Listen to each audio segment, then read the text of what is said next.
நான் கேட்டது good morning Gaja. மட்டம் மதியானம் வந்துட்டு குட் மார்னிங் சொல்கிறேன் பாரு. சொல்லு, உனக்கு என்ன வேணும்? எனக்கு ஒரு 2 நாள் ரெஸ்ட் வேணும்ப்பா. அப்போ சம்பளத்தில் குறைச்சிடுவேன்.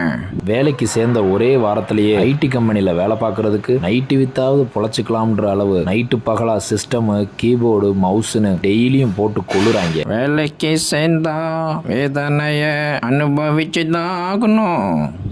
உங்ககிட்ட இருக்க மவுஸ் மாதிரியே என்னையும் ஆடாம அசையாம வச்சு நல்ல சம்பளத்தை போட்டு கொடுப்பேன்னு பார்த்தா கோவத்துல கீபோர்டை தட்டுற மாதிரி என்னை இந்த தட்டு தட்டுறியப்பா. அடுத்த வாரம் மறுபடியும் நைட்டு விற்கிறதுக்கு ஐடி கம்பெனியே பரவாயில்லன்னு அவ்வளோ பொரியெல்லாம் வாங்கின்னு வந்து நின்றக்கூடாது.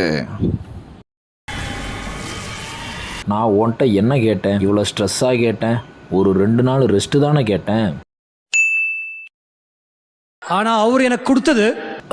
Very good morning sir Dude. புதுசாக பவன் சர்தார்ஜின்னு ஹிந்தி கிளைண்ட் வந்திருக்காரு. அவர் 22 ஹவர்ஸ் வேலை பார்த்து கொடுக்குறேன்னு சொல்கிறாரு. சேலரி உங்களுக்கு கொடுக்குறதுல பாதி தான் கேட்குறாரு.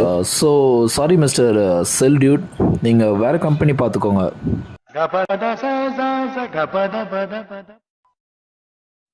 நான் உன்கிட்ட ஒரு 2 நாள் ரெஸ்ட் கேட்டேன். அதுக்கு நீ அந்த பலகார சாம்பார்ஜியை அனுப்பி பெர்மனண்ட்டாக ரெஸ்ட் வாங்கி கொடுக்குற. விநாயகா வேலையை காட்டிட்டப்பா.